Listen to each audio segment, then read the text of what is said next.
پیارے دوستو، نماز کے بعد کے اذکار: اللہ اکبر، اللہ سب سے بڑا ہے، ایک بار صحیح بخاری شریف۔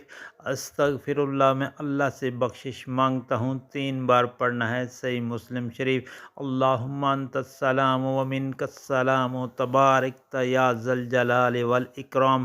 اے اللہ، تو سراپا سلامتی اور تجھی سے سلامتی حاصل ہوتی ہے، تو بڑی برکتوں والا ہے، اے جلال و اکرام والے۔ صحیح مسلم۔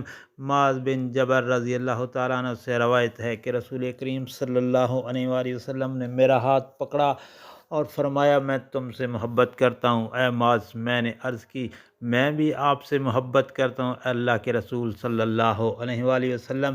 تو رسول اللہ صلی اللہ علیہ وآلہ وسلم نے فرمایا، تو ہر نماز میں یہ کہنا نہ چھوڑنا، رب انی علی ذکرک و شکرک و حسن عباداتک۔ اے میرے رب، اپنا ذکر کرنے، شکر کرنے اور بہترین انداز میں عبادت اپنی کرنے کی مدد فرما۔ سنن النسائی کی حدیث شریف: لا الہ الا اللہ وحدہ لا شریک لہ، لہ الملک و لہ الحمد وہو علی کل شیء قدیر۔